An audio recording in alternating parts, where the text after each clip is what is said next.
And if we plant those seeds of love and compassion in our heart, it's not just important for ourselves personally, but when those seeds of love and compassion in our heart flourish, what happens is that our behavior becomes an example.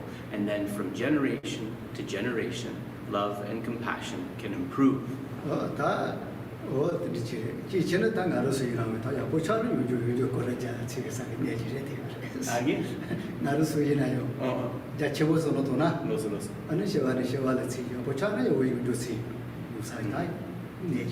And the other thing too is that if we think that we are able to improve these qualities, to improve this love and compassion within ourselves, then what we can do is return from lifetime to be of benefit.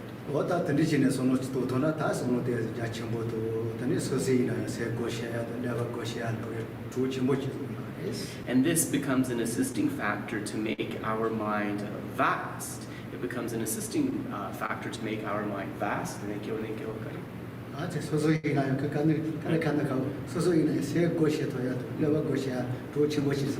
And it will also be an assisting factor to activating the qualities of our mind and to activating our intelligence.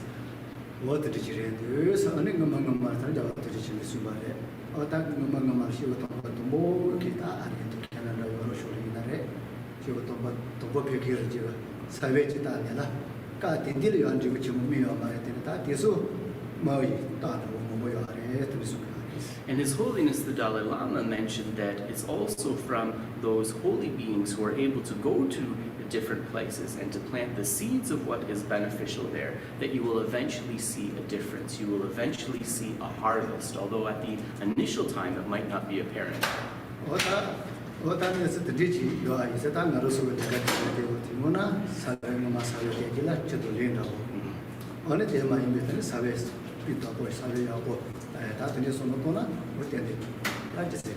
So actually our task, what we need to do is we need to put these seeds of compassion, to put these seeds of love into our heart and mind, and then with our practice, like fertilizer and water, we need to nourish those seeds until we experience a fruition.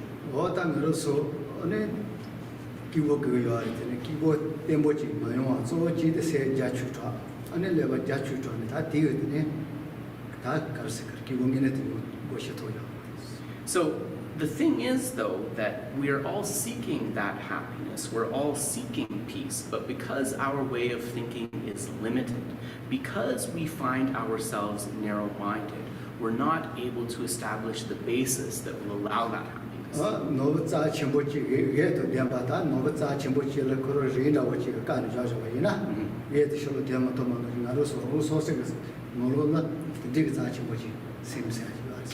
So it's a little bit like a precious jewel or a gem that is covered with some kind of cloth. As long as that gem remains covered, then the light rays will not be able to hit it to reveal its beauty and its power.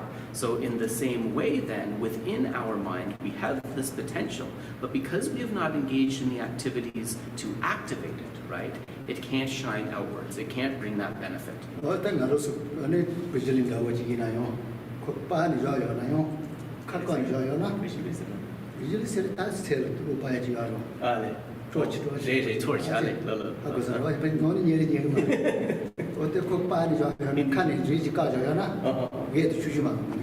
Yeah. So it's just like if you had a torch or a flashlight that you need to use. If that torch or that flashlight was covered with some kind of cloth, even if you turned it on, that light wouldn't be able to illuminate. You wouldn't be able to see where you go. So that's how it is like with these potentials within us now.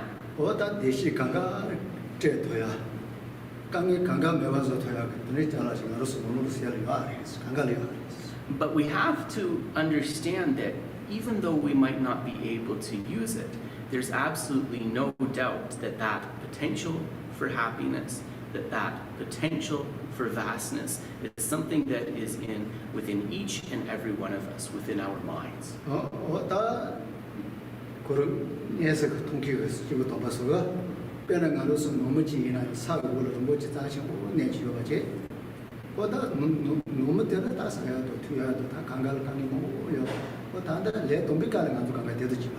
But But as beginners, or as people who haven't been able to activate those potentials, our situation is a little bit like the analogy that's given in the scriptures, which is that in the basement of a house, sort of covered with earth or hidden away, is a beautiful, precious gem.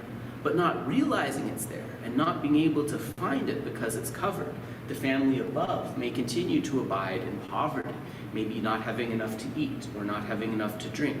And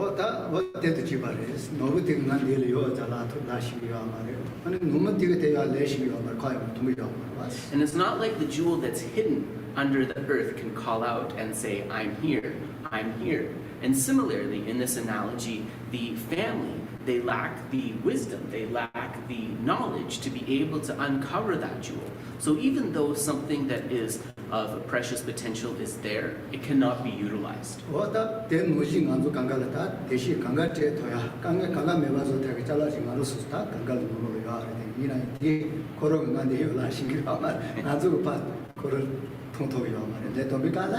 But that's a little bit like what our situation is now, because we have this potential within us that can clear away every suffering, that can help us to achieve every happiness, but somehow we haven't been able to utilize that potential. And similarly, that potential isn't able to call out to us, to reveal itself. So then what do we do? So that's why we engage in spiritual practice. It's basically the process of discovering, of uncovering that jewel of our inner potential.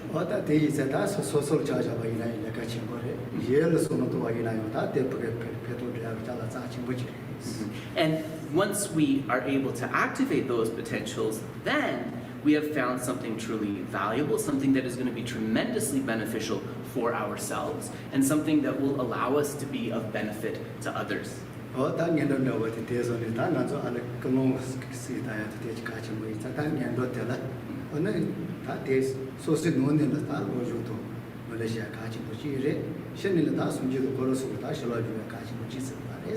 So as the preliminary practice, we want to develop our motivation at the beginning of the session.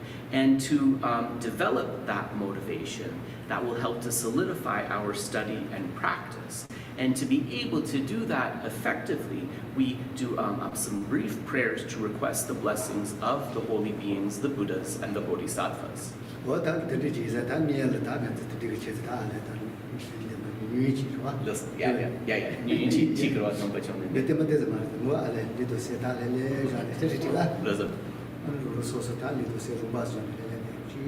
So before we engage in the prayers, let's just take a moment to go inward and to focus our body and mind in a state of peacefulness.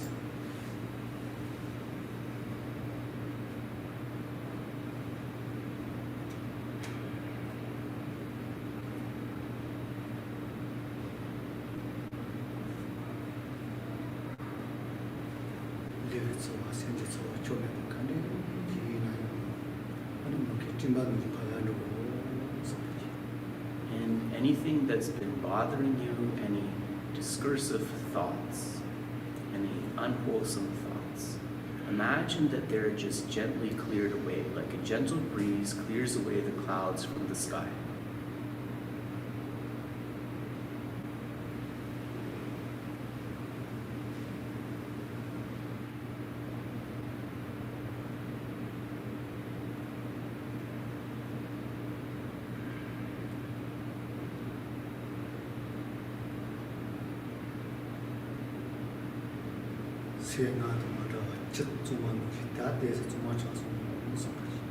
And imagine that through this stillness, it's like we have water with particles. Those particles have settled, and the mind is clean and clear like pure water.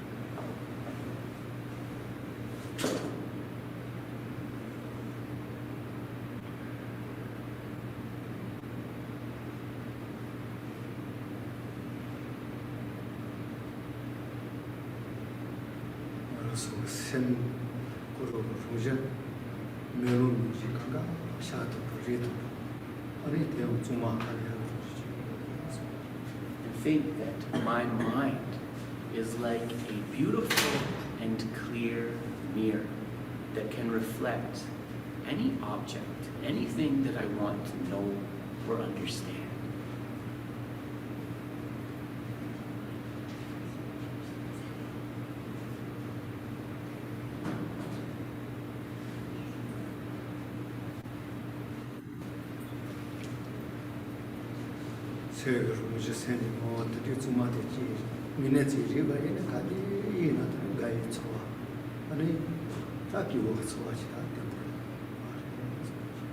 If I'm able to touch this bare state of the mind with its clarity and its luminosity, then I'm going to have the basis for that very steady, lasting happiness that I'm seeking.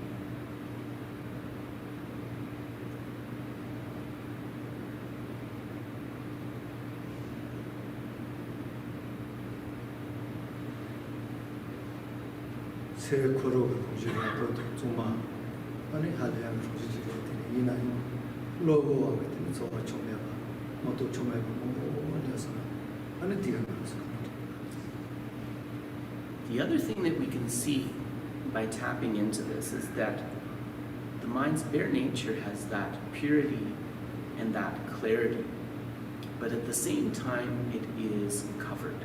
There's something that's covering it. What's covering it are those defilements. But we can understand that the defilements or the stains are adventitious. That means they're just covering the mind and they can be removed.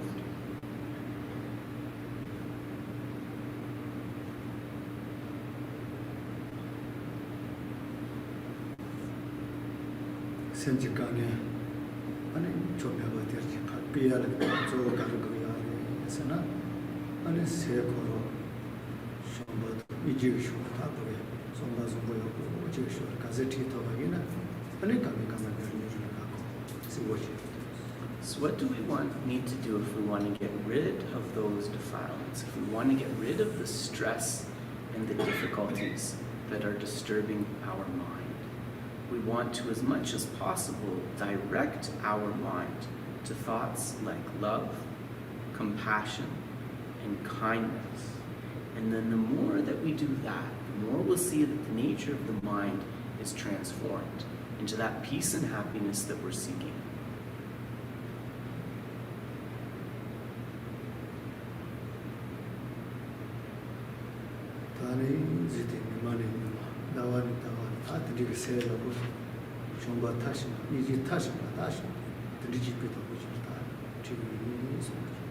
And what we'll see if we do that is that from day to day, from month to month, our mental state, our happiness improves, and then eventually we can reach that state of perfect happiness that is meaningful and lasting.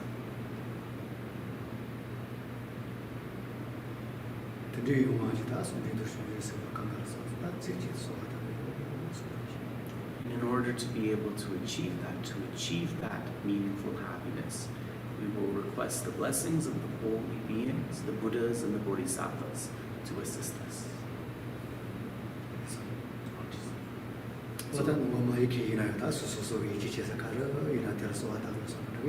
So as Geshe and I do the chanting, Geshe invites you to make a petition. Maybe not everybody is Buddhist, so just make a petition to what you understand to be the holy being, to what you understand to be your support, to request that holy being's blessing. So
We'll do a short mandala offering.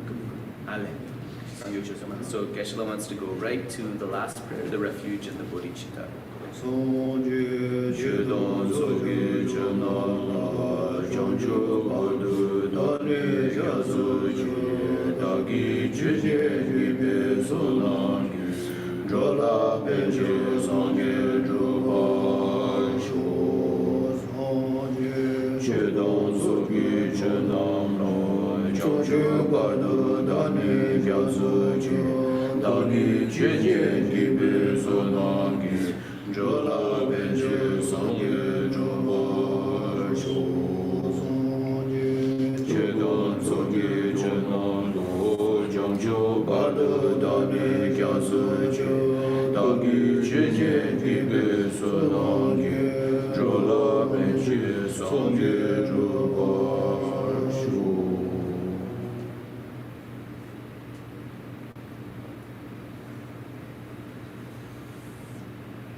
So in terms of the words that we recited, these are connected to a little bit what we want to ensure at the beginning. What we want to ensure at the beginning is that the speaker of the Dharma, as well as the listener of the Dharma, have the correct motivation. And so reciting these prayers will help us to be able to establish that.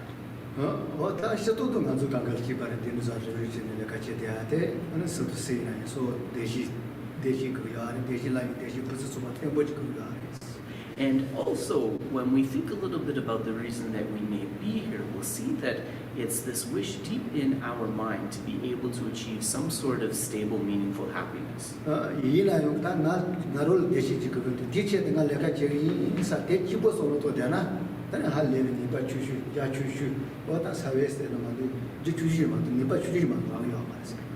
But if we don't go beyond that, right? If we just approach this and think, okay, I'm here for my happiness and I'm going to listen so that I can achieve that, we're limiting ourselves, because just thinking about ourselves is a bit of a limited motivation, isn't it? It's like planting a very small seed when you're hoping to have a crop. It's not going to get us very far.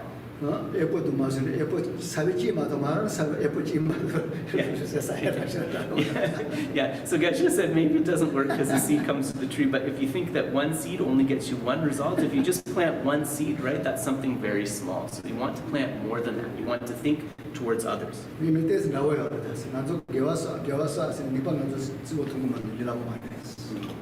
Yeah, and so actually when we talk about these potentials, when we talk about the seeds that we're planting, accumulating virtue, these aren't things that we can necessarily see visually.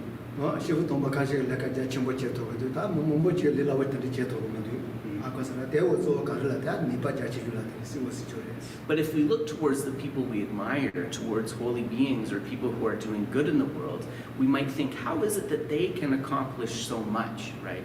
And I feel kind of hindered. This is directly related to the positive potentials that they place within their minds.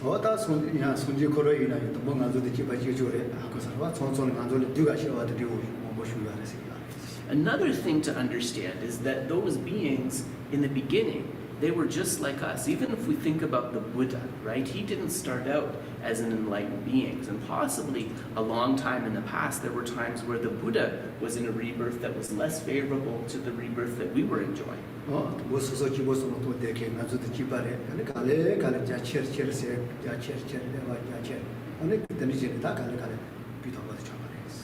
But the Buddha started like us, then began to cultivate himself spiritually, began to work on his mind and make it wholesome and vaster, and eventually through tremendous effort with that vastness, he was able to accomplish something great.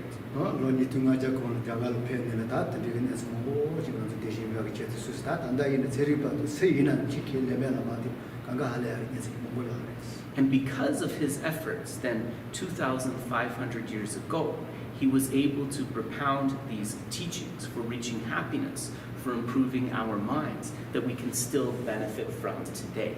And many of these teachings can be applied by anybody. Even scientists look at some aspects of the Buddhist teachings and they are very impressed.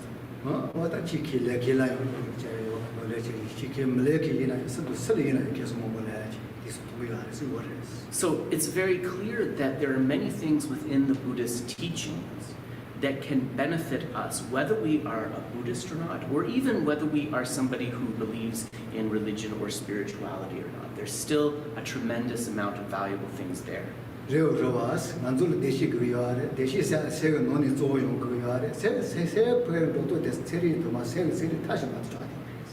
And so, if we think in this way that we're seeking that happiness, if we understand that the causes of that happiness are something internal within our own mind, then it becomes very clear that through transforming our mind, we will be able to enact that happiness. And this sort of experimental approach is very scientific, actually.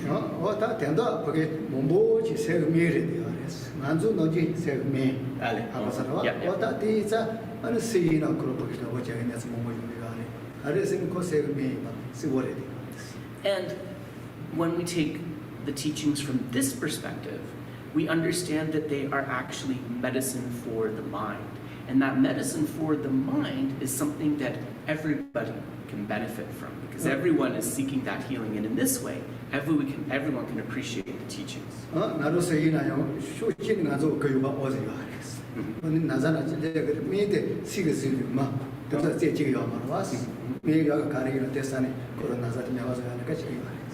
And you can see right through your own experience, when you're experiencing an illness, right?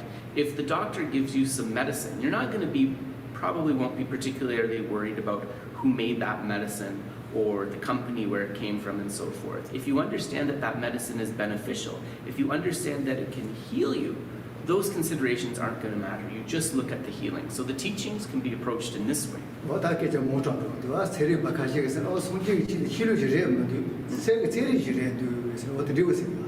And so that's why many people in the field of science, when they look at the Buddhist teachings from this perspective, they say that actually, from that perspective, Buddhism isn't a religion in the normal sense. It's more like a science of the mind.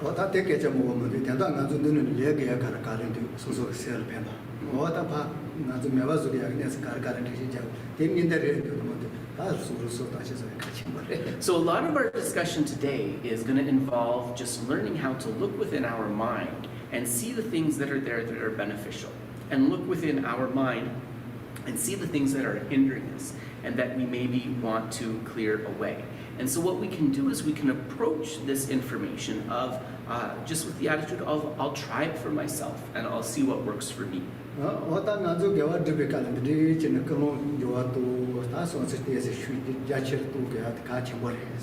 So when we approach the teachings too, we talk a lot about the motivation and how we want to try to expand on that so that we can establish a vast mind.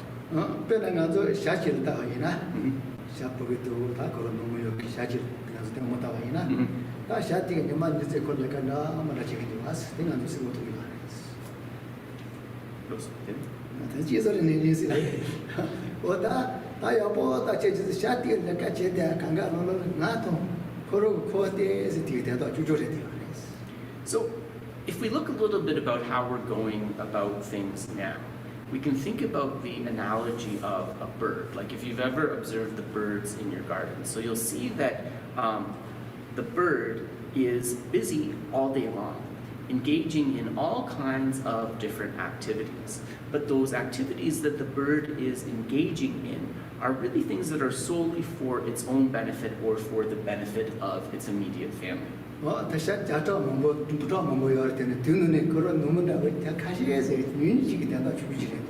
And so even if you are in a place where you may have a flock of birds kind of living, you'll see that actually they're broken into those smaller units, and that each bird is considered specifically with itself and its immediately close ones. So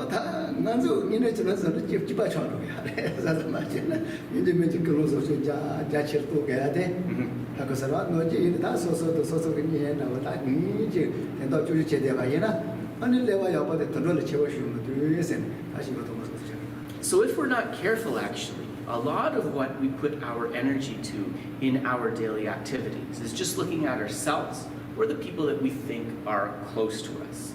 And in that way, our way of thinking is not particularly more sophisticated than that bird's. And that's why we talk about, at the beginning of the teachings, taking a moment to establish that motivation and to try to take something that is very narrow and to make it vaster.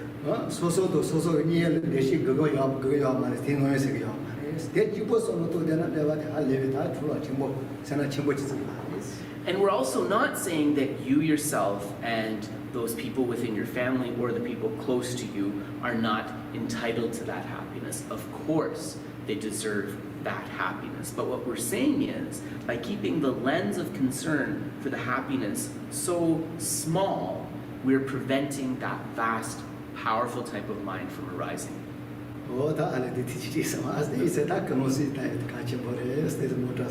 And so that's why Geshe said a little bit of a long explanation, but that is why in the very beginning it's important to examine and establish the motivation.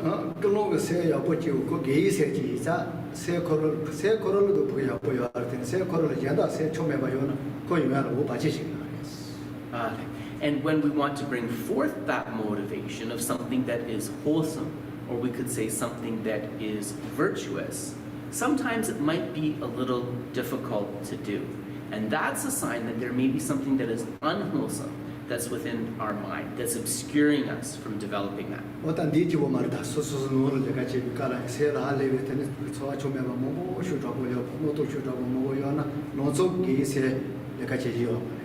So we probably experience this in our own lives, right? Like if you're at home and you're in a state that's stressed out or agitated or you're worried about something, if someone just tells you, okay, well, try to think positive, right? We're not immediately just able to automatically put our mind onto something virtuous. That can be a little difficult.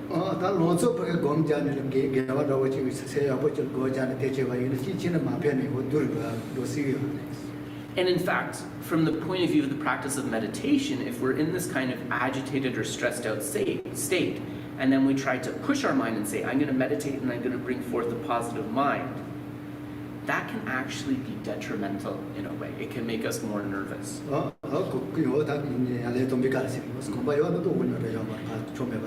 So Geshe, just the caveat, for beginners, right, that can make us more nervous. With experienced practitioners, that's something else. But as beginners, if we just try to kind of impose that virtuous mind when we're in an agitated state, that can be very difficult.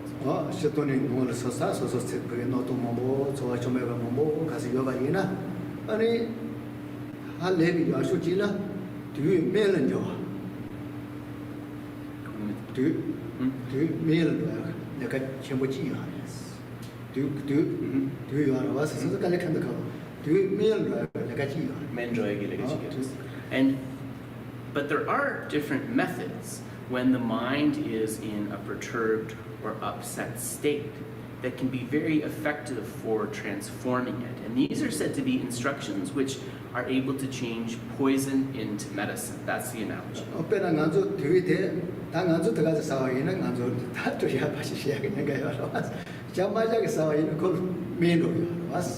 And also, we understand that what can be poison for one person can be medicine for another. And this is the example that's given of the peacock, right?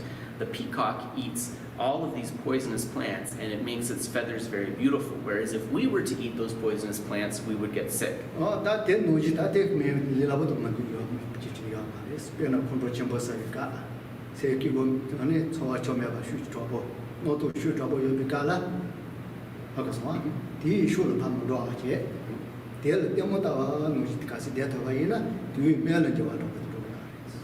And so, how can we apply this instruction of transforming poison into medicine? Well, to give an easy example, we can think about a moment where our mind is disturbed, where we feel angry, dissatisfied, or upset.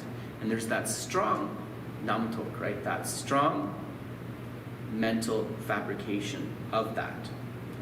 If instead of following along the line of thought of that, we decide to step back and just observe the affliction as it arises, then that experience can become something useful, right? That poison, we might be able to change it to medicine.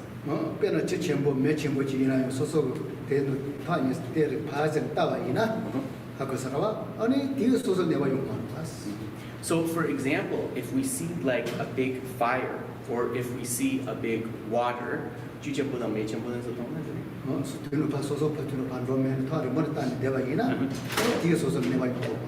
if we see that and we look at it from a distance, that fire will not be able to burn us, right? Or that water will not be able to harm us. We just keep that at a distance.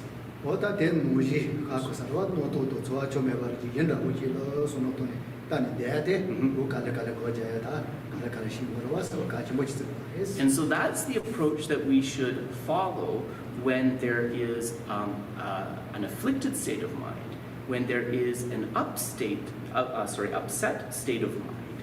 We just try to back away from it and practice observing it.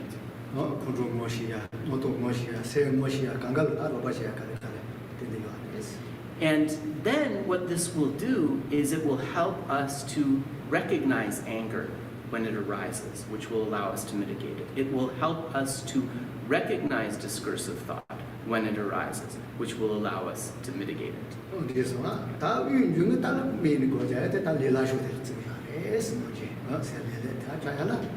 Another method that we can use if we find that difficult or if the mind is particularly disturbed is just to use mindfulness and awareness meditation of placing our attention on the breath.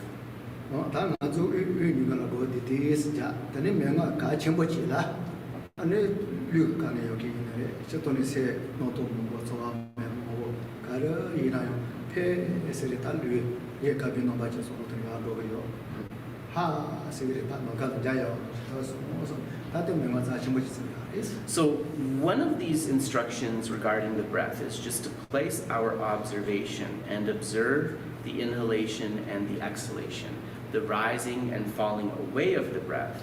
Another method is to combine this breath with a visualization, to imagine like a hollow channel through the middle of our body, and that our mind is like a sphere of light, a white sphere of light.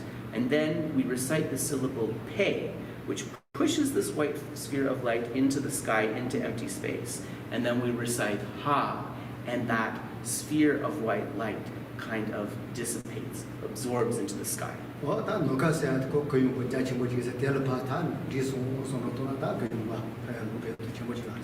And the idea with that particular visualization is that by imagining that the mind enters and absorbs into the sky, we bring in this feeling of vastness. And through that feeling of vastness, then whatever was disturbing us, whatever was upsetting our mind, this can be cleared away.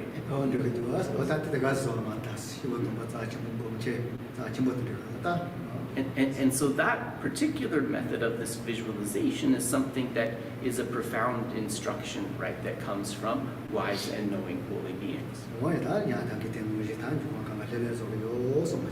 practice. So we'll try some of these techniques. So let us just first take a moment to set our attention on our breath, to relax our body and mind.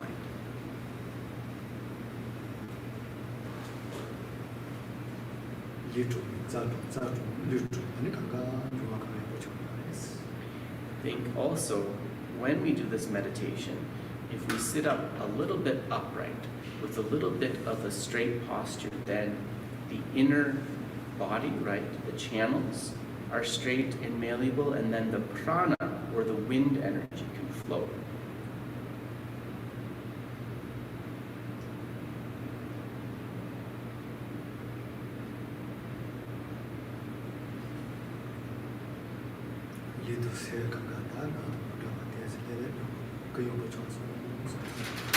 And as we engage in this practice and as we focus on our meditation, we think from focusing on the breath, the body and mind become peaceful.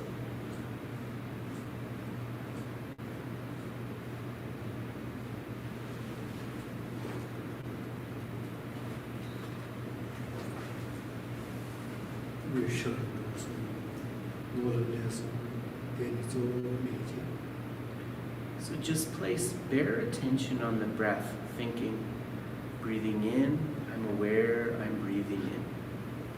In case at home can't hear me. So breathing in, I'm aware I'm breathing in. Breathing out, I'm aware I'm breathing out.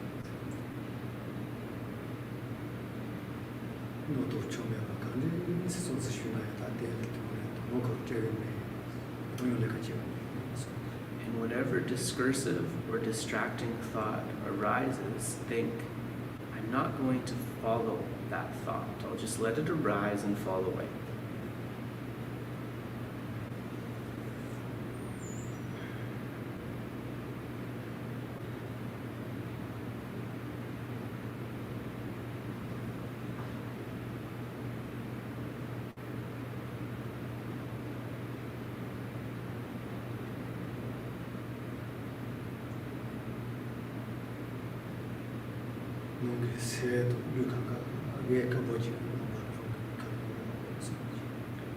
And now think that at about your heart level, kind of a tube, there is the essence of your subtle wind and mind. And it has the aspect of a brilliant white sphere of light.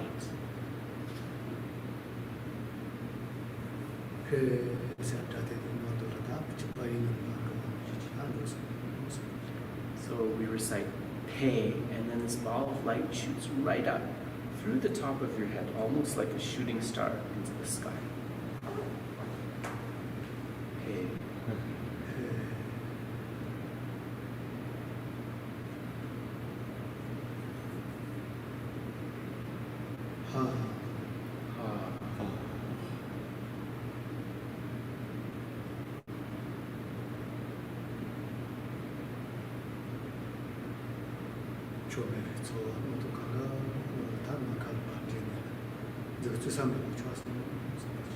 Whatever was bothering or disturbing you, these have absorbed into that sky-like vastness. And there's no thought that I can pinpoint to at all as really existing.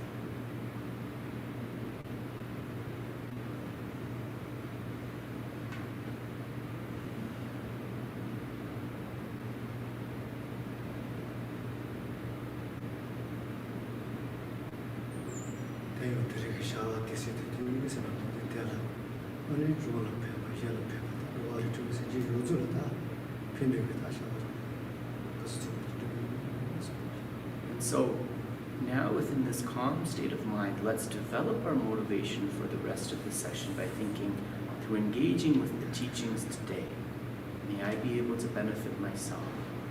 May I be able to benefit others. May I be able to benefit all 6 types of beings within samsara, within cyclic existence.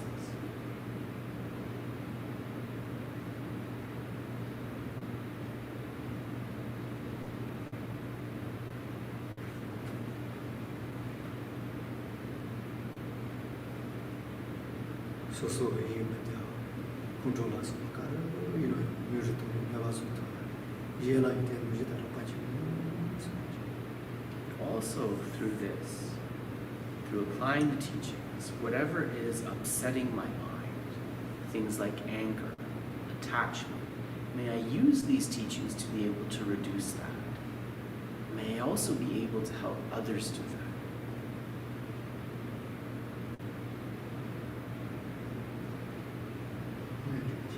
So we'll pause the meditation there.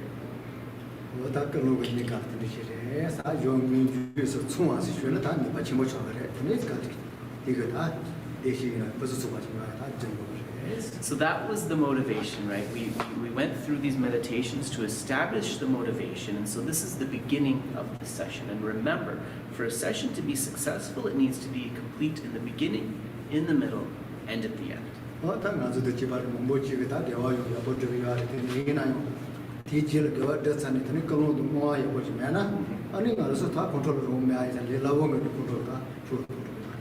And this is really important because we put a lot of effort into our spiritual practice, right? We put effort and energy into trying to cultivate what is positive.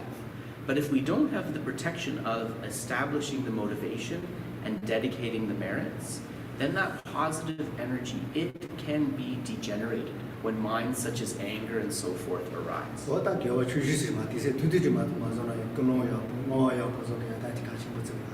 So even when you're doing something that might seem sort of small, just spending a little bit of time on the spiritual practice, taking a moment to develop that motivation and to develop the merits is really important.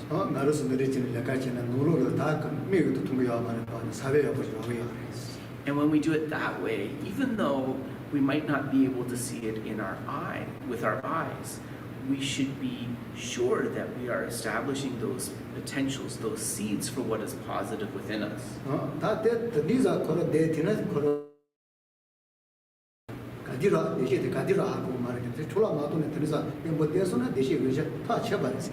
And also, that lasting happiness that we talked about, it might not come about right away, but when we establish those seeds within us and we protect them according to those instructions, we can be sure that we're getting closer and closer, that that potential is growing and growing.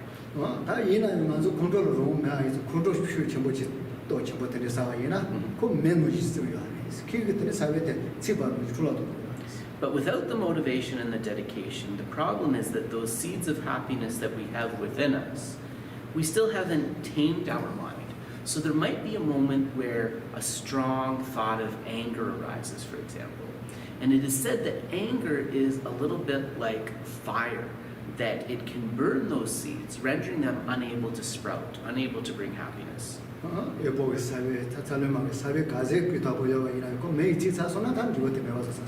And you know that if you plant crops, no matter how high the quality of apple or orange seeds that you've purchased, if those seeds are scorched or dried out by a fire, they won't be able to bring that desired result.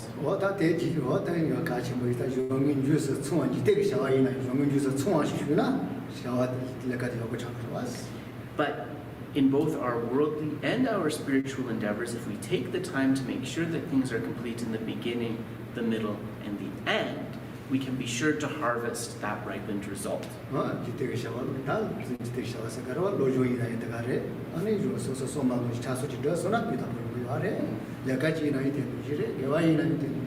It's just like in our studies, right? If we engage in the preliminaries correctly, in the actual session, and afterwards we do a follow-up in the same way with our worldly activities, the true is same of our spiritual practice.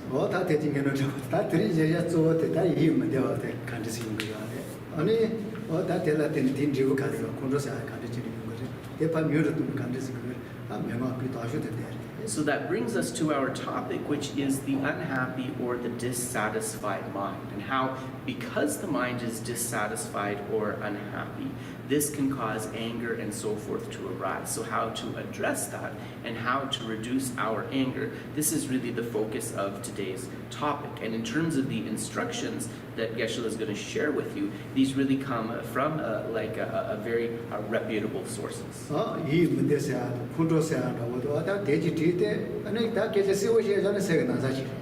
when we speak about dissatisfaction and when we speak about anger, one way to look at them is kind of like an illness, a sickness that is within our mind.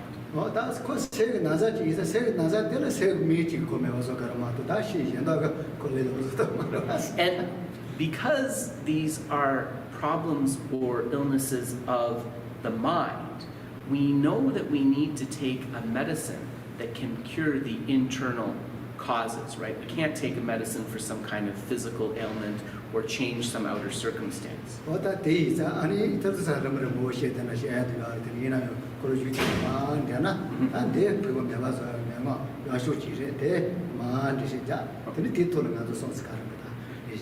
So, because this is really important, we want to rely on some reliable instructions. So Geshe will turn to the text, which will help us to understand these minds of dissatisfaction and anger and the steps that we use to reduce them.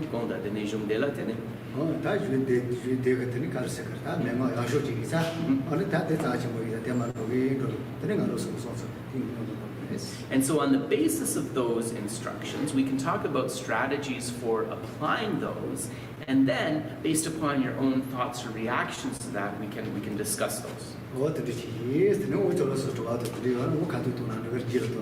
Yeah. And also, if you have questions, both for the folks who are here and for the people who are at home, Geshe actually invites the questions at any time today, so you can ask at any time. We have tech assistants here. Yeah. So Geshe is just going to read the first verse of the text. Just awesome. Geshe is asking why I'm so wrapped up. I'm a little cold today for some reason.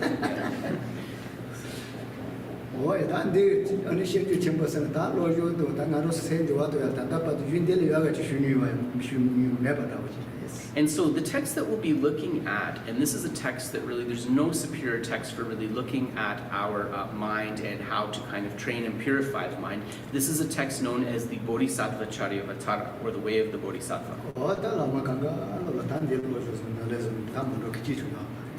And really, when we look after this text was composed, the spiritual masters that followed, there was none who didn't kind of inform their study and their practice and sort of not connected with this text.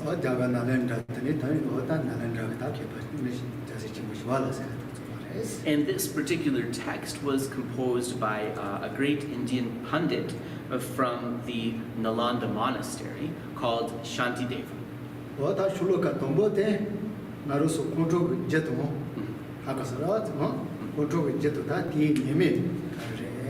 And so for those of you maybe who are at home, we're looking actually at the patience chapter of the Bodhisattva Charyavatara. And so the first text that we'll look at, it's not the first that appears in that chapter. I believe it is the 7th. It is under the headline Causes of Anger and Its Faults. This one, all the Monday, she don't never eat,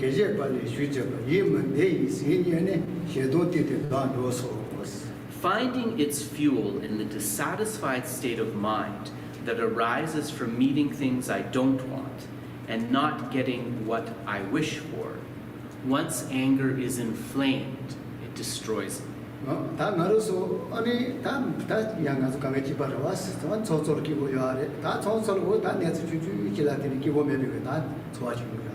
So we see ourselves, right, like sometimes we're in a generally happy state, and then sometimes even maybe based on quite a minor situation, we suddenly experience unhappiness or dissatisfaction. So for those who are at home, I'm using the Berzin translation, actually, just with a little bit of Kedrup edits to make the Berzin more understandable. But you'll find this text is the Berzin version.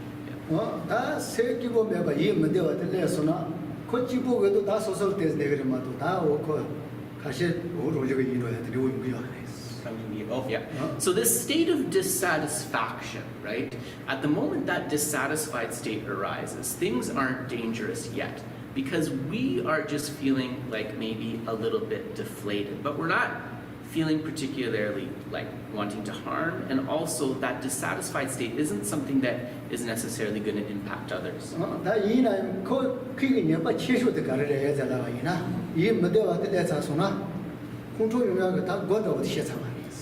So why do we want to pay attention to this dissatisfied state? Because although the dissatisfied state in and of itself may not seem particularly significant, when the mind becomes dissatisfied, it's a lot easier for anger to arise, for example. 컨트롤에 다 그런 노다 차스 다 노다 슈 전부 차스나 되니 걸 내려고 매가서 돈 많이 나도 쓰고 하고. And we know from our own experience, right, that once we get really angry, that state is not just going to kind of subside easily, right? That state of anger is usually something that kind of lasts for a while. 다 모두 자리 작은데 노다 시간 강가 산 이제는 제바시는 되네 그래도 슈마스 타서. So when that anger overcomes us, right, we might choose to confront the person. And then we get into an argument or a fight. And by the time the anger subsides and we might think, okay, maybe I actually shouldn't have done that, it's a little bit too late, right? The damage has been done. 다 개파이는 니니 마용니니 이 메데와서는 거야가 제바이나 거 니파 주주주주지 되는 거 같아 그래. So the skillful person, right, they realize that this dissatisfied state of mind, this is what sets the stage for anger. But that dissatisfaction is not powerful in the same way that anger is. So if I counter the dissatisfaction, this is one of the easiest ways to address that anger. 다 그서와 대이자 다오나 이 메데와 거라도 뭐 간지시는 그래. 단다 조 되게지시는 거. So then we have to think, well then, where does that dissatisfied or unhappy state come from?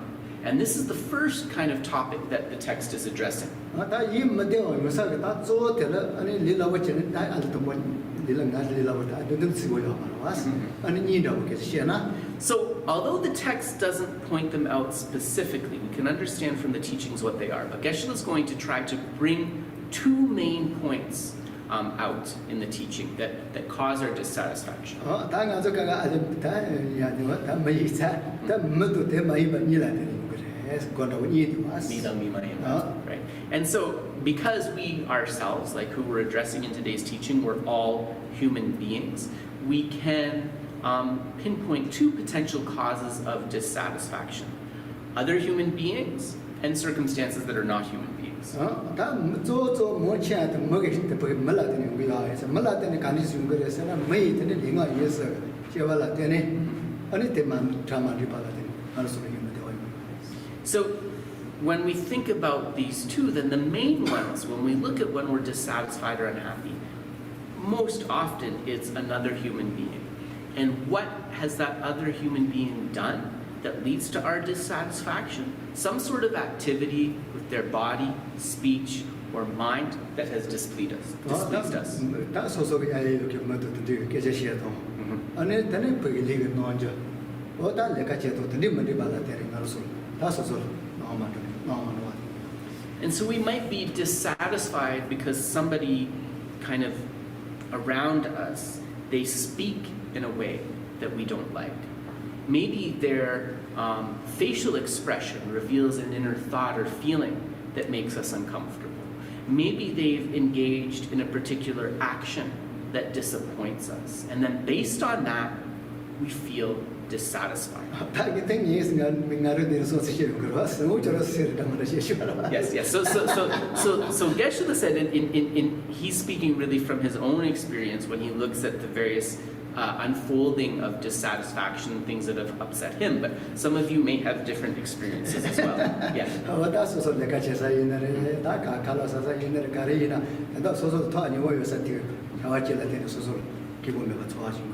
But most often, this dissatisfaction starts with those people in our home, those people in our workplace, right? And then they kind of engage in some sort of behavior which we find lacking or which we find upsetting. And then we start to experience this feeling of being dissatisfied with them.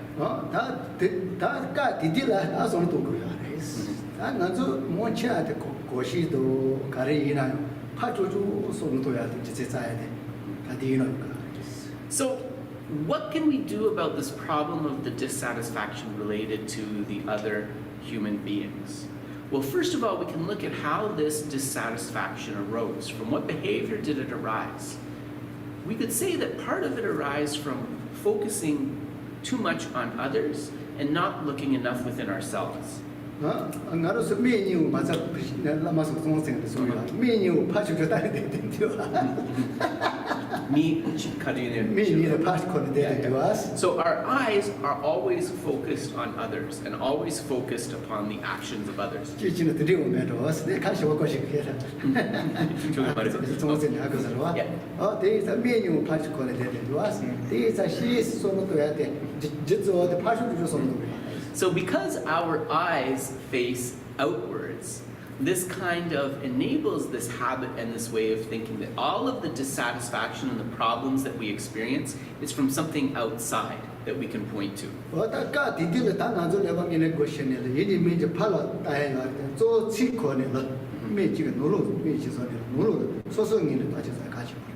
But actually, when we experience the unfolding of problems or dissatisfaction, the trick is, instead of immediately pointing to something outwards, we try to shift our gaze to internal, what's going on within ourselves.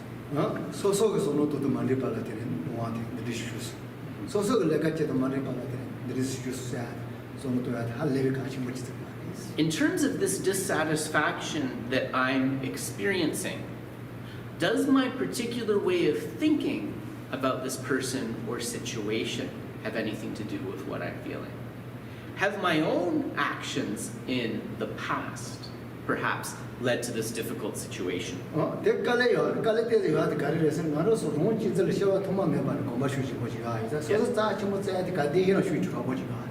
And initially it's a little bit difficult to do this, to shift that gaze inwards. Why?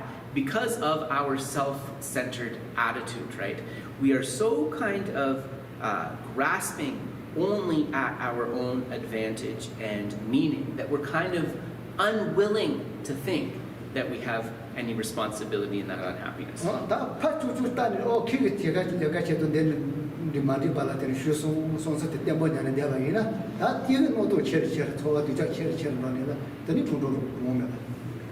But if we never challenge this habit of gazing towards others as the source of our dissatisfactions, and thinking that he or she did this, and this is why I'm upset, then actually the mental energy, the mental projection behind that will only get stronger and stronger. And eventually, that dissatisfaction, it will become blame and anger.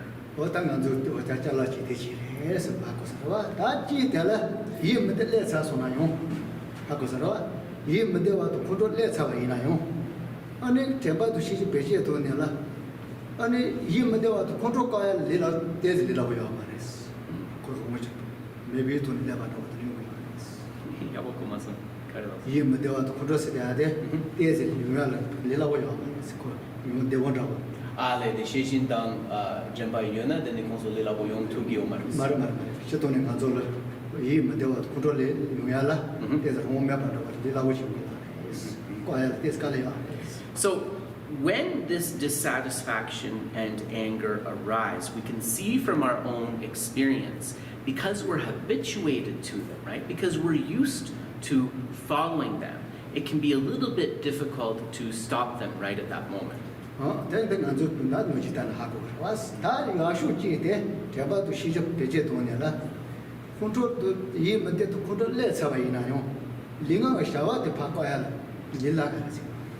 But if we use the tools of mindfulness and introspection to be able to observe what is going on with the mind, then even if that dissatisfaction or anger are starting to be generated into the mind, we can stop that before it becomes harmful actions through the power of mindfulness and introspection. So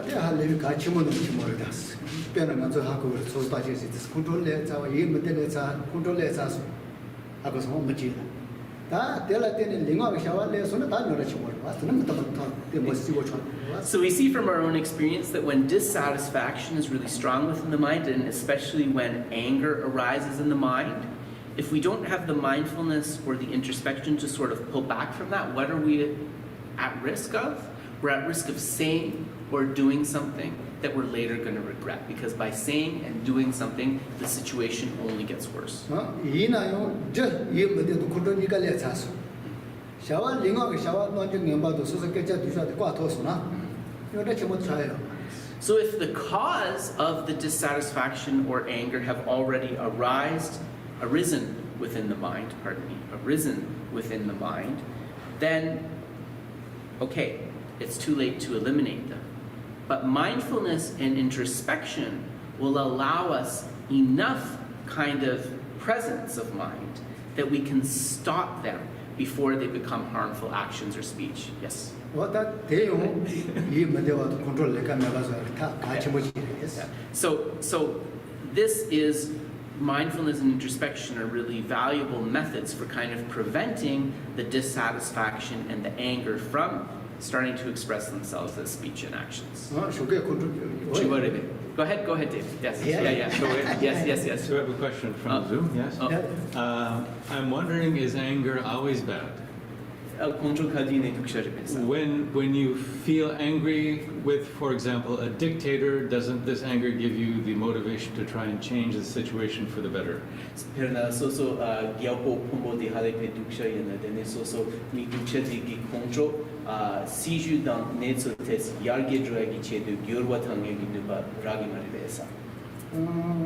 다 컨트롤을 해가지나 루제니까 내가 시도도 잡아야 버렸어.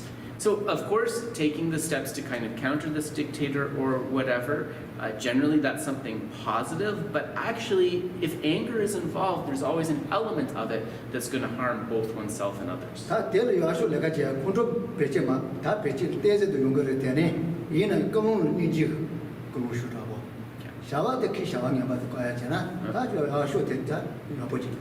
So anger might be the initial impetus, right, that makes us want to enact change.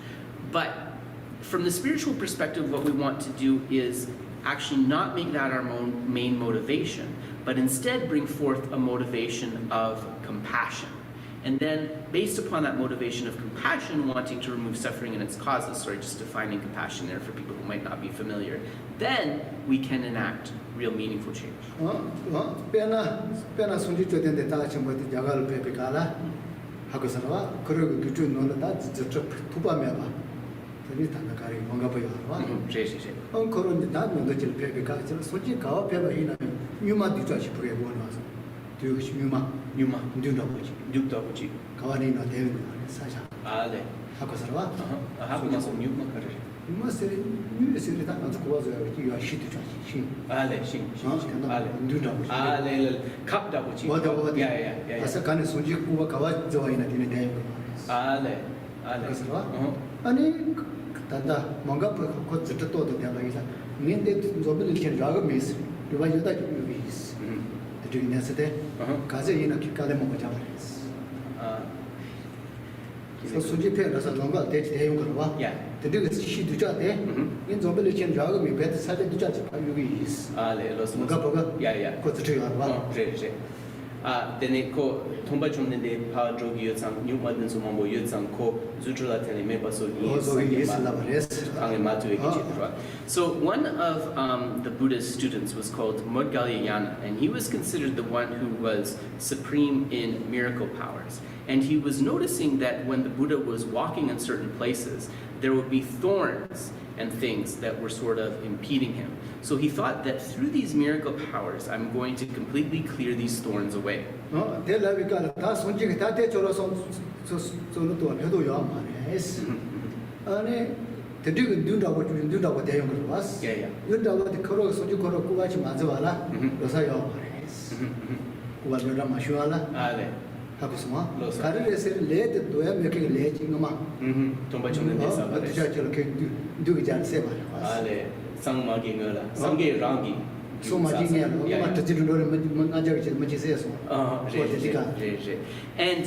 the Buddha possessing clairvoyance, he told Moggallana, right, there's no point to trying to clear those thorns and things away because these were residual karmas of the Buddha, right? So even after the Buddha was enlightened, there were these residual karmas that manifested as these thorns and things in the places where he walked. And this is related to that famous story of the ship full of merchants, and the Buddha was a bodhisattva. He had to kill one of the people that was planning to murder, I think it's like 500 people. So that was the karmic representation of that. 가 디딜 뭔가자가 체들 가 피도 아버지 레테네 된다 레티가 리브가 단다 수지 거로 이미리 두지가 우알 거르게 리브지 다 레바레스 Control your debate. 다 디디 컨트롤 요메 조조 니지 거노요 다 세비가 Yeah. So I asked So then I said to Geshe, at that time, maybe the Buddha had a little bit of anger. So we understand from the story, right? The Buddha wasn't enlightened yet, but as a bodhisattva, he kind of killed those people to prevent one person, to prevent 500 from being killed. And as a manifestation of that, when he walked, there would be these thorns that would appear in the path. 다 군다 뭐 강한이 그가 손제가 안 좋은 날을 때는 컨트롤 맡은 뒤에 다 됐으니 담는 뒤자디가 하고서 엄마가자도 마세야 내가 수는 내가 지금 And the Buddha, right, when he was a bodhisattva, he knew that on this ship of 500 people, there was this one person who was planning to murder everybody. And in some of the stories, it says it was like a dakini, a holy being, who whispered this into his ear. 다 저저도 뒤지는 데와 요메 다 때려 내가 때서 왔어. 다 된다 하고서 레서 처치 보이자. 그도 매비도 내가 제토나 녀아무데. 이지 그러서나 가서 다 야. So the point is, if we can engage in that activity to overcome injustice, right, which is that positive thing, if we can do it without anger, it can prevent those kind of karmic difficulties. So yeah, I guess kadine duksharede.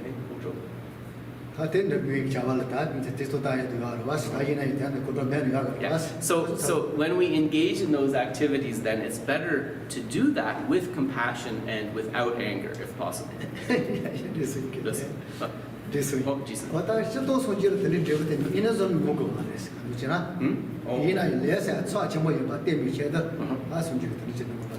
So according to some ways that this story is told, right, after enlightenment, it's not necessarily the case that a Buddha would have to endure those kind of difficulties, but that the Buddha endured these difficulties as a way of showing his students the importance of observing karma.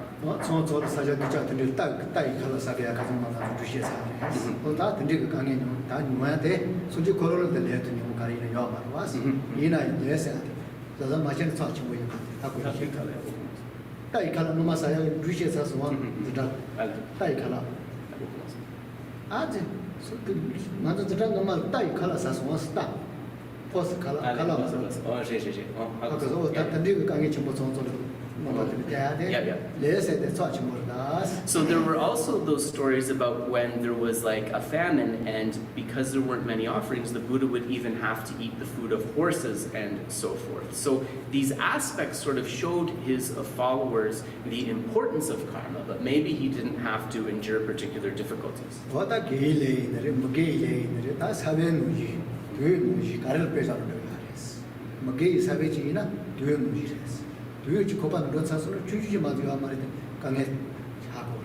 So everything that we do, whether virtuous or non-virtuous, according to karma, it will necessarily have a result. So even a tiny non-virtuous seed can become something poisonous, and a tiny virtuous seed can become something beneficial.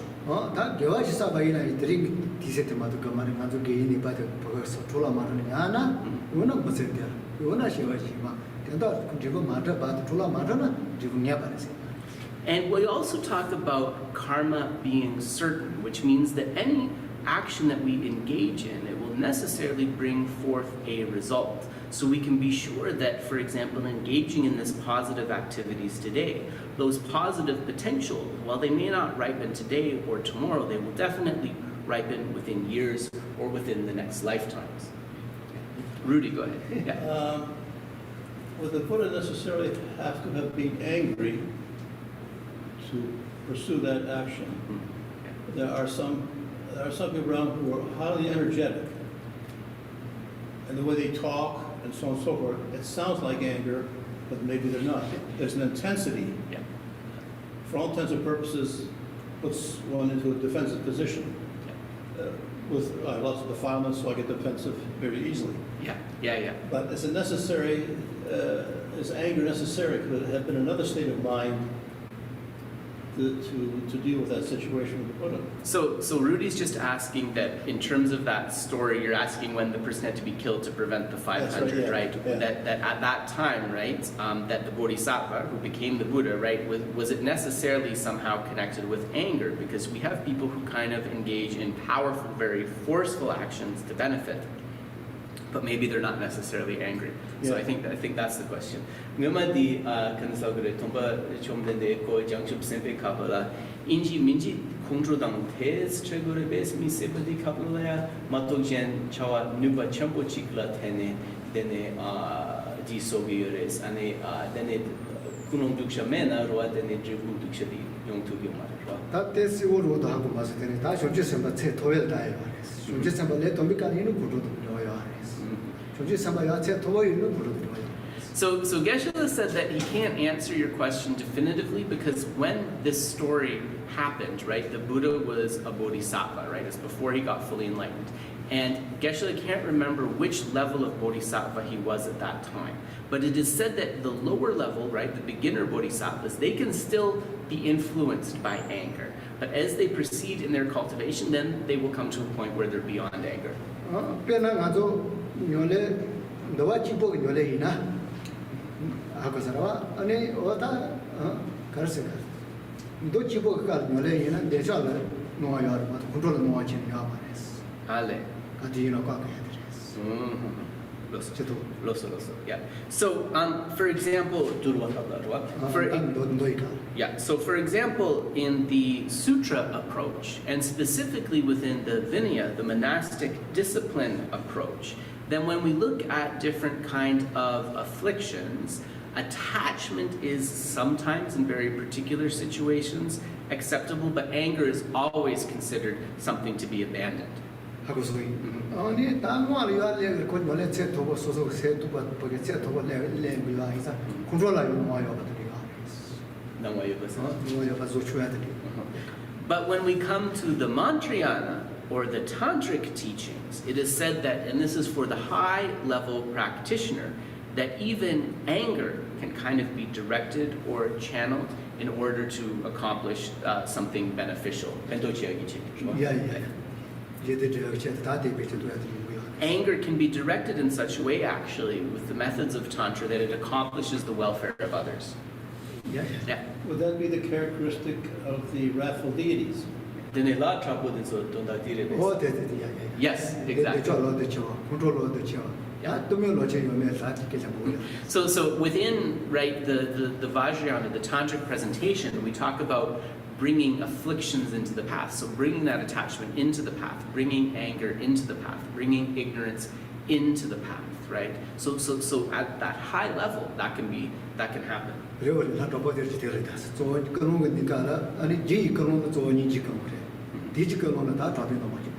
So, of course, we understand, though, that the wrathful deities, they are never separated from that ground motivation of compassion, right? But out of that compassionate motivation, in order to tame harm or something, they'll show a wrathful appearance. So that's what that represents.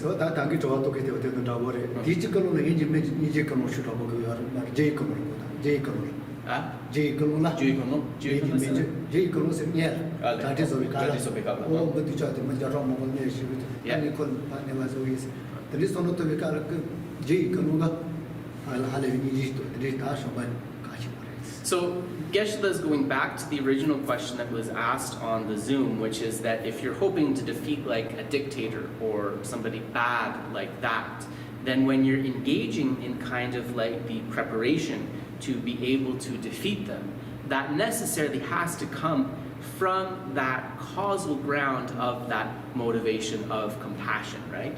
That's really important.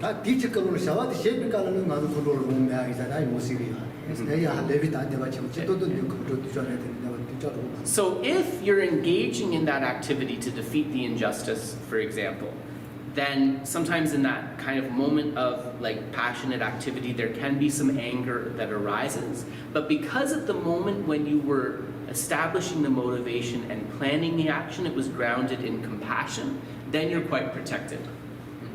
다 대도 튀는 대도 되는 사람인데 다 괜찮냐 뭐지 봐이나 다 나도 다 되니까 소소 눈물이 있는데 소소니에 다 침벌지 강갈 재워요 이나 이때 재워도 저 비도버려서 비도버려요. So let's turn to the other side of this and think about compassion, right? And when we look at our own situation, we might think, well, I'm quite a compassionate and loving person. But if we look at those moments where we're compassionate and loving, we'll see that it's mostly with the people that we like, with our family members, with our friends, most of the time, right? Maybe not always, but most of the time. 같이 보더라도 와 대통이 다 보게 열도 다 뭐야. And are we saying that it's not important to be compassionate to your friends? No, of course not. It is important to be compassionate to your friends, but we don't want to stop there. We want to use that as the start to expand that to more and more beings. So that compassion towards our family and friends, this may be a good thing, but why is it not the best kind of compassion? Because we can see that that compassion arises mixed with attachment, right? Mixed with attachment for the people that we prefer.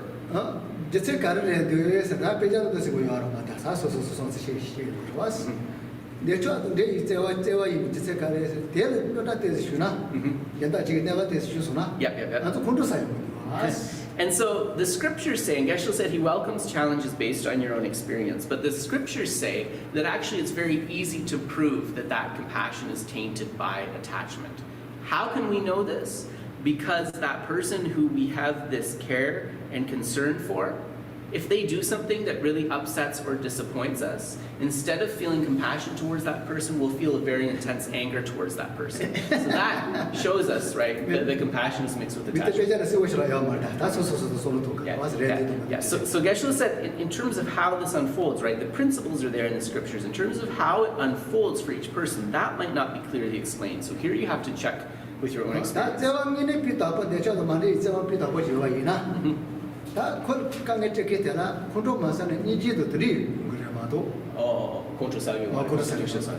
If the compassion that we had for this other person was untainted by attachment, then even after that person did something terrible to us or disappointed us in some way, we wouldn't feel angry. We would still have that same compassionate wish for them.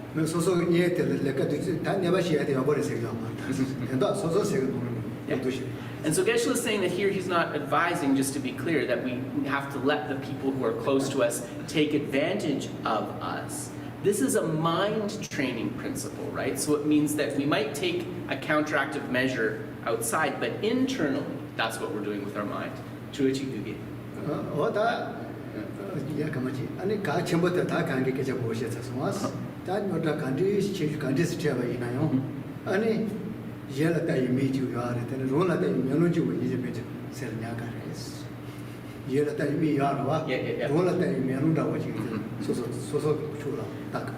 really in a capsule, just to sum up this kind of line of conversation, what Geshe wants to share with you is whatever problem we experience, big or small, although our eyes look outwards, so we might naturally look outwards towards for the source of the problem, we should have the introspection to have that mirror that's going to help us to look within ourselves.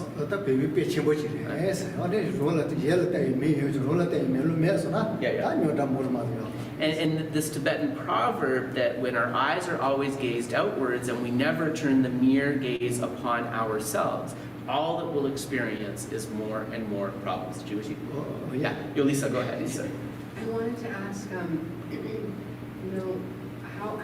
do you kind of like get that mirror? Like, how is it a practical method of being able to look inside with that mirror? Because I know for myself, like when I'm triggered, it's really hard to kind of, look inside. And I'm reminded of a saying that says, show me the truth directly. That prayer, like, that show me reality in a way. So I'm just wondering if you can comment on that.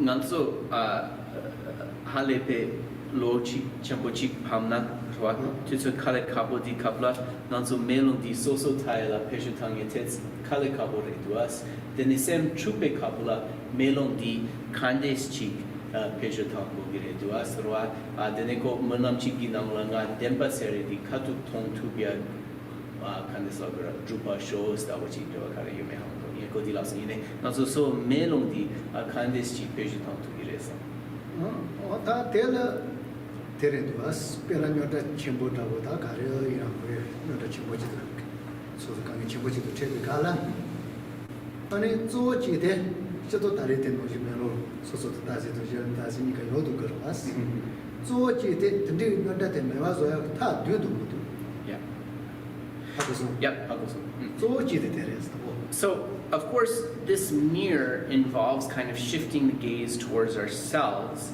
And some of the things that Geshe talked about earlier were just practical kind of ways to do that by observing what's going on and so forth. But another mirror that we can do is try to introduce like a logical approach to it. So for example, when a problem arises, to think about it logically. Is there a solution to this problem or not, right? Rather than getting emotional, think, is there a solution to this problem or not? 다 텔라자 체수지 데르다스 세 쪽에서 세 힘을 대와서 대치고 배도록 강에 때 매와서 다 뒤도 이제 가르라 되는 제 가르라 되는 대인이 이제 다 잡아야 돼 가지고. So our reaction to a problem can be that immediately this dissatisfaction or depression arises, right? And then we're never able to move beyond that. But with this kind of logical introspection, what we think is, okay, well, this is what the problem is. So what are the causes of that problem? What are the conditions that arose that worsened that problem? And is there some kind of method that I can apply to improve this situation or not? 다 매봐서야 이제 또 이제 할 거야. 그래서 이제 와도 해야지 요가 이나. 아니 다 소소가 내가 듣지는 그러면 뭐가 됐어. 제 힘을 내가 됐어. 뭐냐 개함도. So we can see sometimes when we step back that actually there's a very clear pathway, right, to the solution of that problem. Or the problem actually has a quite apparent solution that we hadn't seen before. And if there's a solution, then why would we abide in this dissatisfaction or depression? We choose to just cultivate that solution. 다들 먼저 강해지 말았어. 강해 침 다 강해 치유 간지지나 이제 가라. 다 노속이 보면 가지고 용거를 때때 뭐냐 소설리도 셀 내리. So it's really important to develop this habit of when we meet a problem, having that introspection to look at it and think, okay, well, what's the causes and conditions? Is there a solution or not? Because if we have this habituation of every time we meet a problem or obstacle getting dissatisfied and depressed, what's going to happen is we might kind of get stuck in that state and unable to move beyond. 어때지래? 다 가시 들리는 애들은 좋아도야 메키나고 다 차침보지는 애들 배도 매와서 메키나고지 이나 하고서와 그래서 근데 뭐다 포자 저와도 늦어도 빨리 와셔야 마도 가디나 기분 매면서 와드냐는 대표도 So, okay, let's say that we step back and we've looked at the situation and we see that at least at that moment, there's not a kind of course of action that we can do to kind of change that problem or to improve that problem. Well, then we still have an option, right? We have an option to kind of work with our mind and our reaction to it. Let's change my way of thinking about this, because if I abide in this state of dissatisfaction or depression, that's not going to be something that's beneficial.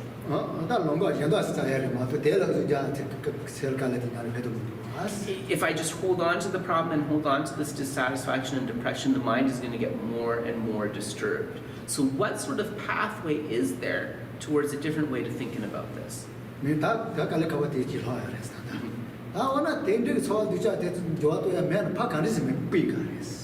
Pigores. Yeah.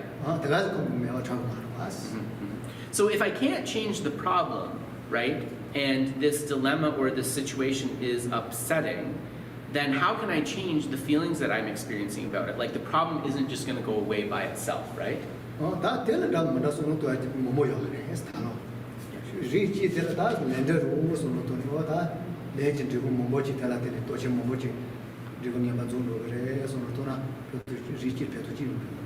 Well, we try to engage in different ways of thinking about it. So the first thing that we can think is, okay, we know that every result has a cause.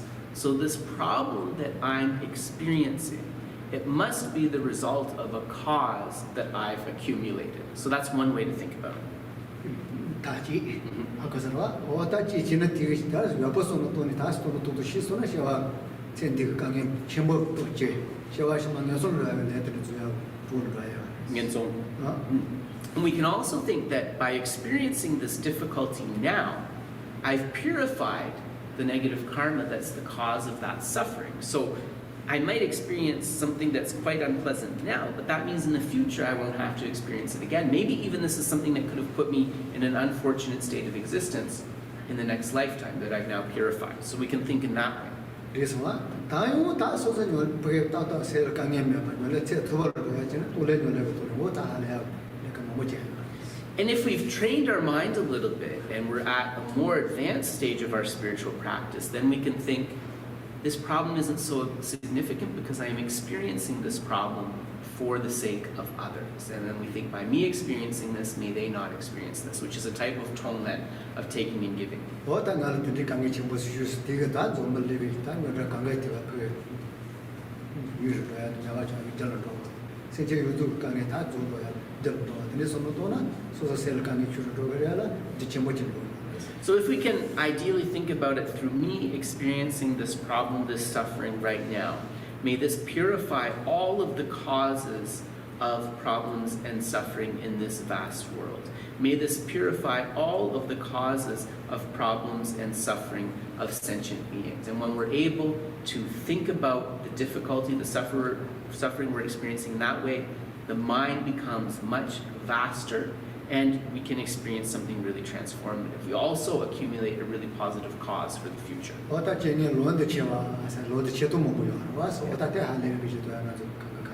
So this is the practice that's known as taking obstacles or taking difficulties into the path, right? Through changing our way of thinking, we change that difficult thing into a path of spiritual progress.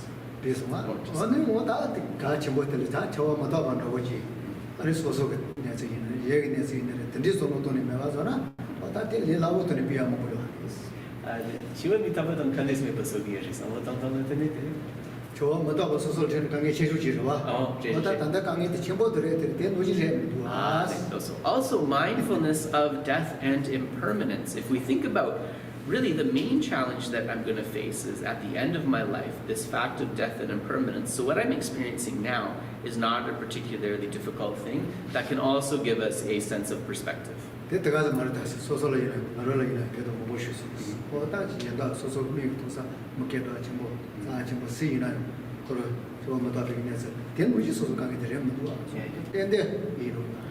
Geshe said that he's kind of cultivated this method himself. When he's experiencing a difficult period, he looks and thinks like there's all these famous, wealthy, respected people who have all passed away, who have gotten old and who have gotten sick and who have had to face all of those difficulties. I'm not there yet, right? I am not yet facing that most difficult challenge. So what I'm facing now is not so significant.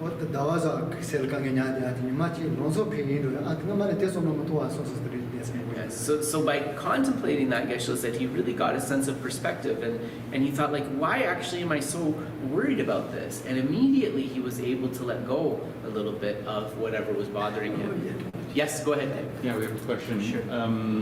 This is from Brigitte on Facebook. Which Buddha can we call if we don't know where bad energy thoughts come from others come to us from? Sorry? Which Buddha can we call if we don't know where bad energy thoughts from others come to us from? So can we is she on Zoom or Facebook? Facebook. Oh, okay. So can we clarify? So she wants to the Buddha to say that's the person harming you type of thing? If we're picking up bad energy thoughts. Right. What Buddha can we ask for help from? Okay.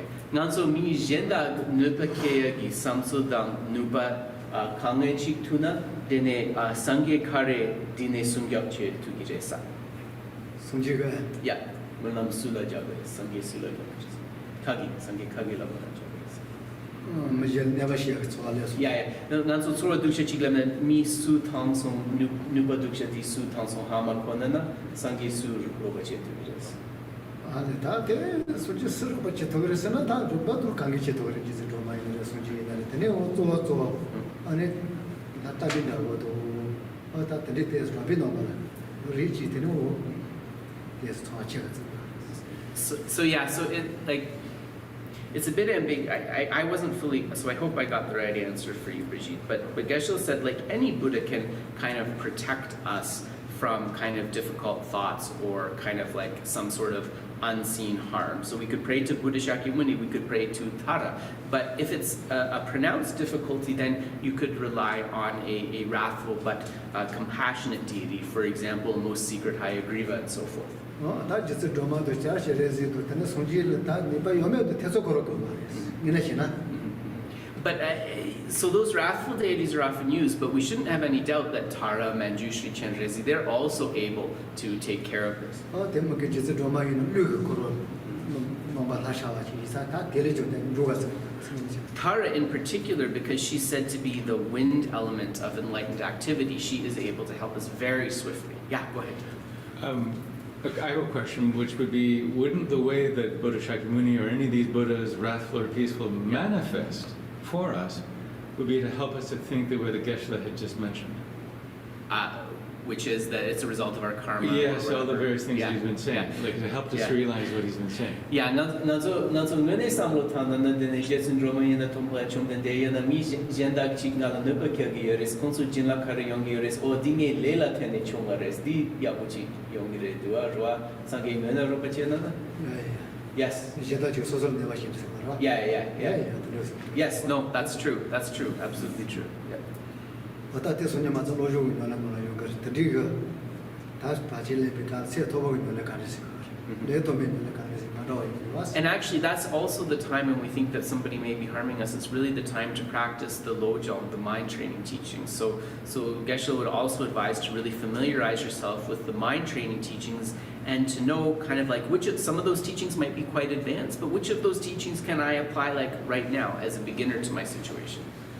그래서 어따 드릴레 비가라 현다 지게 때가 유하게 손도나 니네 지금 야슈 때 드가롤 메니라 이지도 정바 거토는 다 레베 아버지. And the most powerful thing we can do if we think there's some sort of harm or that someone we don't know is harming us somehow is to use that as a cause for us to think, how terrible that they're experiencing such ignorance and to experience love and compassion for that being. That's the very best thing to do, actually. 배는 자가 한 레베 때 눈에 사치 뭐 요사치는 나 맞아 자는 것이 들으시네라. 면을 자는 기자 나가랬어.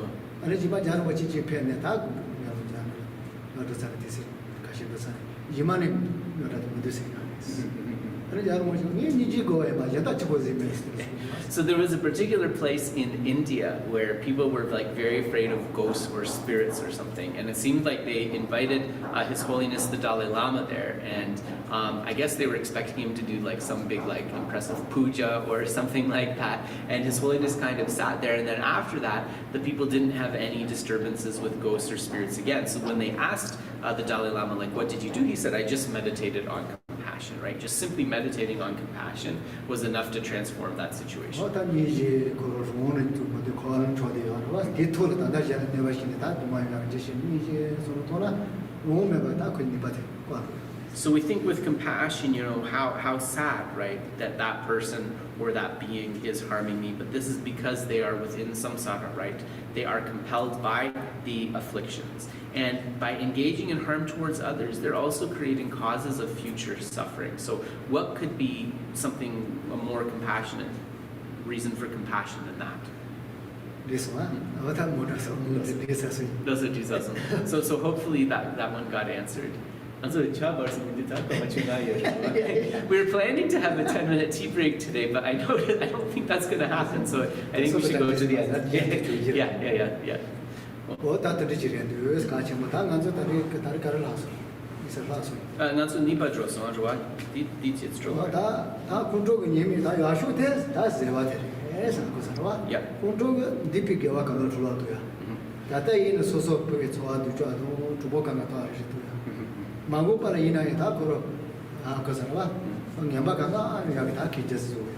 So it's really important to, in the chapter on patience, it talks about the dangers or the disadvantages of anger. So the first is that immediately our own mind becomes disturbed. Then on the basis of being angry, right, human beings, even animals that are close to us, they want to draw away with us. And also, of course, based upon that anger, we are compelled into actions that could bring future suffering. So these are all the various disadvantages. 다 컨트롤 카드 다 이나 맞대 때에서 다 너지 어제지요 이나요. 먼저 멤버 할래비 동네 맞지 손으로.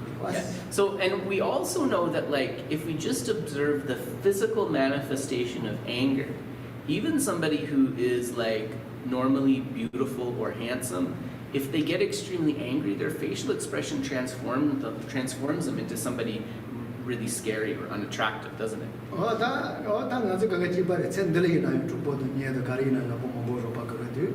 제가 심발라이나 니요 보도 가리나 무슨 소바지 거요나 다 레오자 같이 모를 텐데 다 제바데 할 레바 델리트 같이 가서.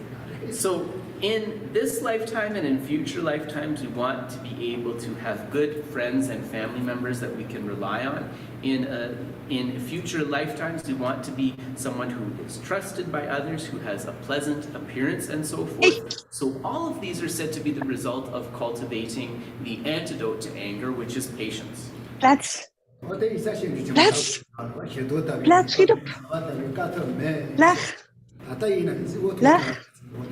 And so that's why in the Bodhisattva Charyavatara, in this text, it says that there is no negative force worse than anger and no austerity more powerful than patience. So therefore, one meditates on patience with effort.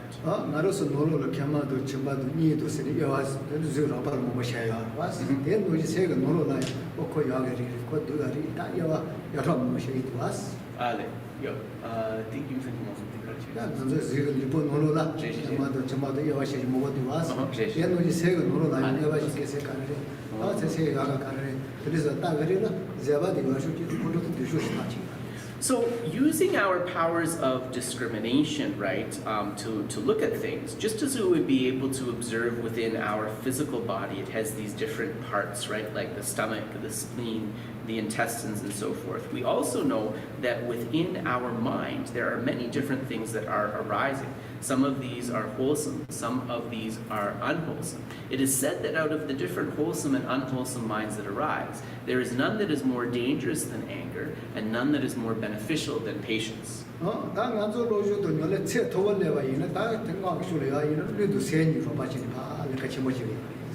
And so through our study and practice, actually, when we come to a point where we're really able to engage with the practices of Tantra, we can start to enact a transformation by tapping directly into the subtle wind and mind.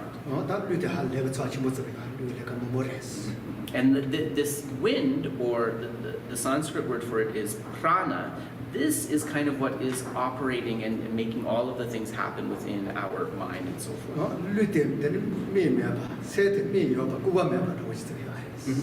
Yeah. So it is said that without the prana or the wind, the mind cannot function, just as a person without legs would not be able to walk.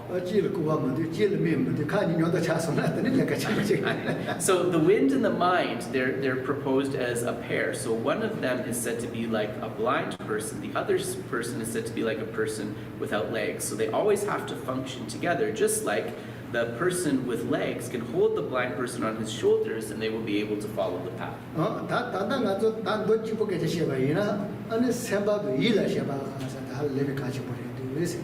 So when we turn to the sutra presentation of this, we can talk about mind and mental factors.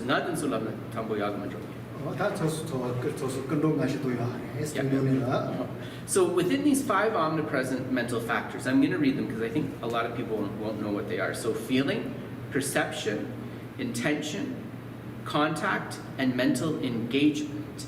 It is said that intention and mental engagement are particularly important.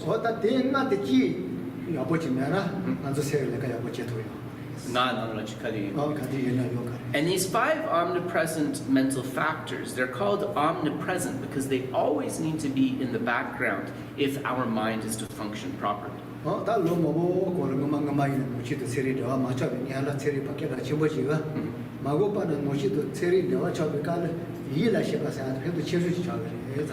And so, you know, a long time ago there was a scientist, and this was before Buddhism and science were in dialogue in the way they are today, who said that, you know, within these 5 omnipresent mental factors of Buddhism, mental engagement was particularly important.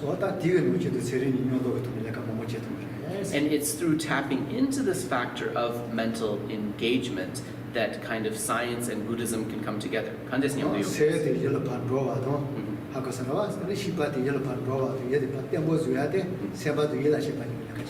Because it's on the basis of using intention and mental engagement together that we're able to direct our mind towards an object that is beneficial and that we're able to engage with or lock into and hold on to that beneficial thing. So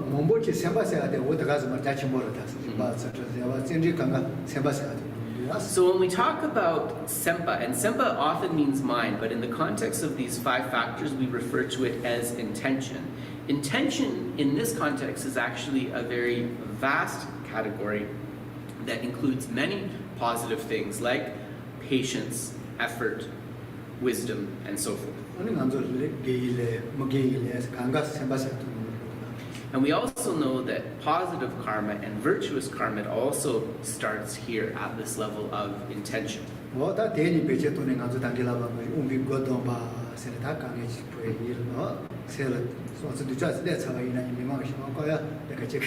So it's through this intention and this mental engagement that we can sort of tame the sense doors. And those sense doors are the eye, ear, nose, tongue, and body sense power that the younger son of me.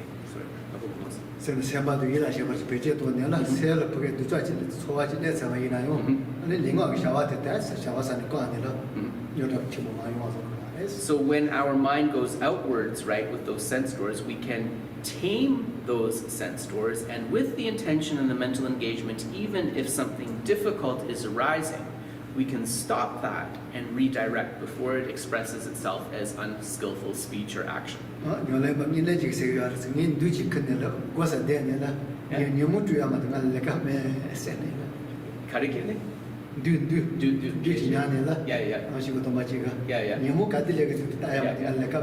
So one practitioner, he said, my only task is to hold the sphere of mindfulness against the arising of the afflictions, right? So this is a very important practice.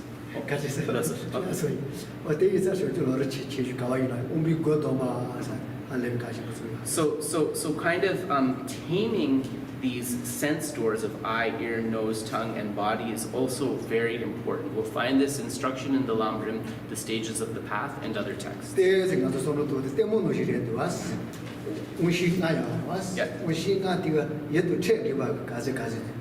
You don't take good luck.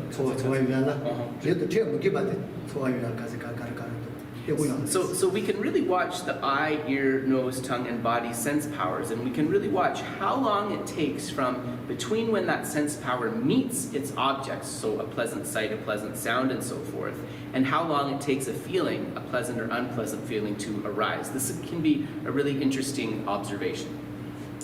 So I'm thinking about dissatisfaction and being the dangerous precursor to anger. So then how does one, so dissatisfaction seems to be associated with expectations.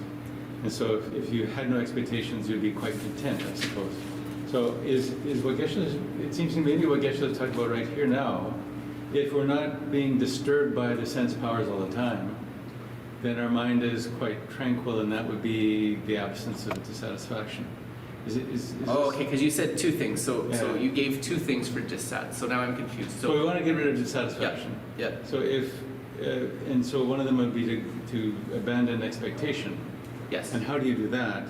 Yeah. But it also looks like if we're not overwhelmed all the time and being disturbed by sensory information, our mind maybe would be quite tranquil. 이미 대화 소 컨트롤 용역이 규소 다보지 그랬어. 네. 얘네 이마 대화 된소 난소디 페르나 레와 대가 되는 용역에서 디다보지 용거레스 디다보지 용거 말에서 된소메 버서나 되네 이미 대화 테스 메버서 두기래도와 얘네 탄다 삼보탄나 난소 원봉가기 내수디 수로 레차 마드로나야 되네 난소 셈 yang true drobio maresi and the young imi dewachi young to you maresi. Yes. So that is so taming those sense doors, right, is a way to kind of reduce that dissatisfaction. Yeah. I just wanted to ask, what happens and what do you do when the wind and the prana are imbalanced? What happens then? When the wind or the prana is imbalanced. Yes. Nanso lung serie di tempo me be kabula kande sobres. Lungi neutral be kabula. Kare sobres lungi neutral be kabula. Yeah, mare neutral di kande me sobres. Lungi nasa lungi neutral. I look at nothing at Angela, we Janela, Hasa, look at another local Pedrosa, Memachi is So for example, the meditation that Geshe did at the beginning with the pei and the ha, this is actually one of the exercises recommended for dealing with imbalances of prana or wind. I say prana, which is the Sanskrit word for wind, because it's not like wind like blowing, it's a little bit different, right? So but they actually mean the same thing. Prana and wind is the same thing. Gomjakila, Noto Motrabado, Tawadicha Motrabado, that do the Kali Motrana, the Motorich in the Petu to Pachiche. Peto, that tipi tona usually. Kasipi Matana, Nikaja Soja, go to Car. So a lot of the times, people that are experiencing a wind imbalance are meditators, actually. And the way that the wind imbalance kind of manifests is the mind becomes like overactive, and then there's all kinds of discursive thoughts, doubts, stress that are manifesting. I'm going through that. And so so pei and ha is a really good way to deal with that. The other thing that that is recommended is just for the meditator, right, is just to set the meditation or the practice outside and just relax and go to a big open space, right? So there's different instructions about dealing with that.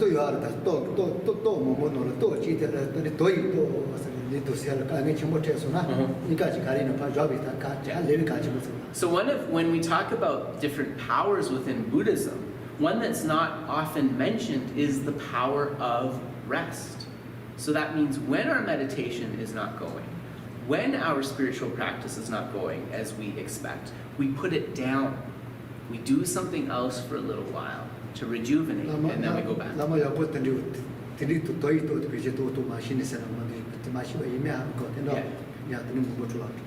So Geshe said, like, it's actually said that many lamas, that they encounter like life obstacles or activity obstacles because of not applying this particular power, the power of rest. So this power of rest is very important. And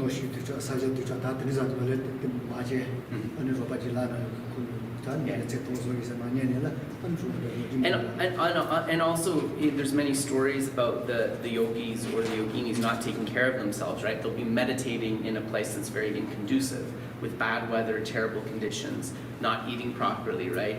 And their teachers or their disciples ask them kind of like, please take care of yourself. But then for some karmic reason that doesn't happen. That can be a big obstacle. So the power of rest is also the power of taking care of yourself. This is very important.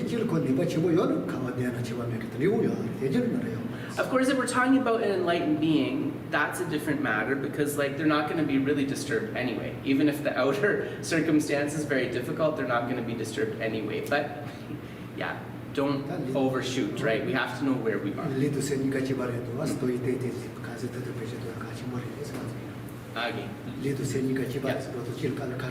Yeah. So take care of your body and mind, and know to apply this power of rest. It's very important for us who are like ordinary beings or on the path. Yeah. Yes, Rudy. Does the tranquility and tension exist at the same time? Also, the shiwadan sagitsigi samsam nyamdu yom to get it is. Shiwadu tsaga 녀도 요야 때에서 그걸 가버렸어. He thinks because they're kind of he thinks because they're kind of so oppositional to each other, it would be difficult to experience them at the same level in one instant. But sure, we could say that there could be a moment of relative peace where there's a bit of like nervousness or tension in the background. Yes. Not tension, intention. Intention. Sorry. Yeah, intention. Like when you say intention, it always suggests to me you're going someplace. You got a goal. You're building something. Oh, so can peace and intention exist? Sorry, I heard tension. Okay, yes. You succeeded. Yeah. Why would you want to move? You become totally passive? Yes. Boiled lettuce or something like that? Yes. I got you. Ganso sempa sere di kunlong da bochi gredua kunro nagi na rwa. Dene ganso kunlong dang shiwa nyam tu de tu giredes. Karin sana shiwa shu chempo lebna na dene dosto so di chegores di ropa chegores di sogores di tes kala kabo redua halebe shiwa chempo chikyona na. Shiwa. Ganso sendi dewa rwa sendi shiwa da giredua.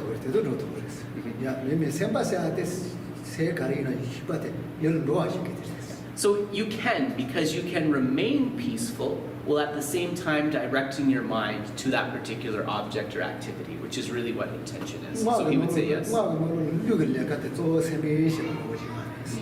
And especially in Tantra, when we know how to manage the wind, the prana, we can direct that kind of very peacefully, very intentionally to the particular object. So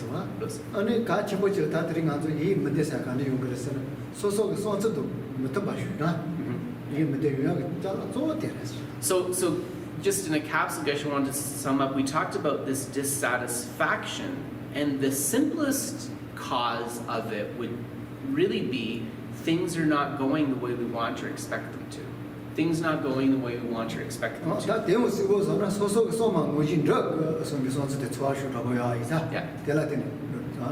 And if we trace that back even further, what does that tell us about ourselves?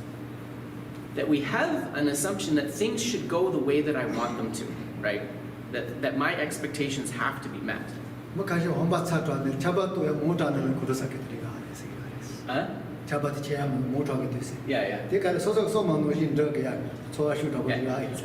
Yeah. So for example, we might get really disturbed because it's raining more heavily than we expected, or at a time we didn't want. That really shows how habituated we are to thinking like today has to unfold exactly the way I want it to, right? And it's not easy to have all the environment and personal situations unfold according to our expectations, is it? Most of the time they're not.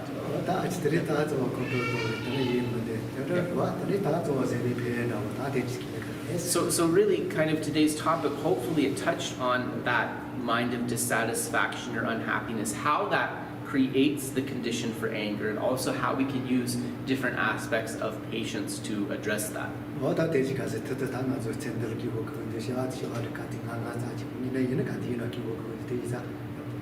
So please, practice this as much as possible, thinking that this cultivating these instructions is really related to this happiness that the I wants, this happiness that the self wants, and to be able to go from happiness to happiness in the future.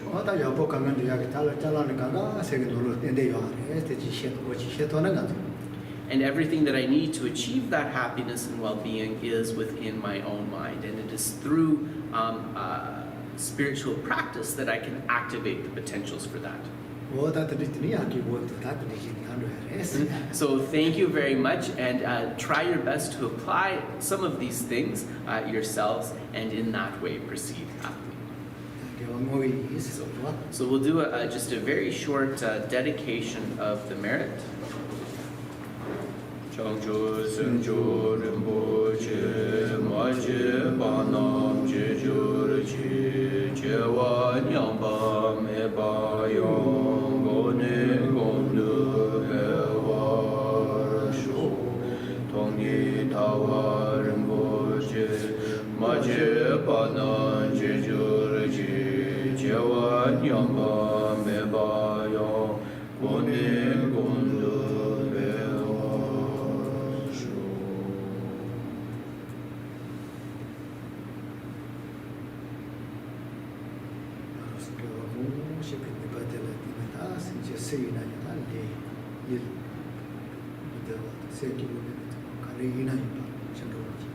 Through the power of this positive potential that we and all beings have accumulated, may all of the physical suffering and all of the mental suffering and dissatisfaction of all beings be completely cleared away.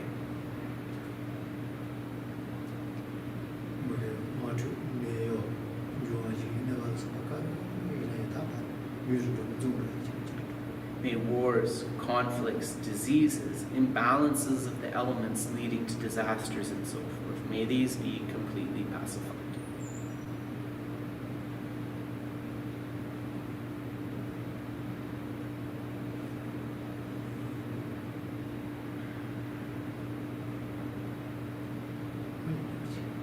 So we'll pause there. So thank you very much, everybody, and also everyone at home. Yeah. Thank you, Geshe and Kedra. Thank you. We will meet again here 3 weeks from now for another session with Geshe and Kedra. And there's water and juice here, so please hang out and chat if you wish. Thanks, everybody. So Geshe said, enjoy your time together. Take the coffee, take the juice, and those at home also enjoy.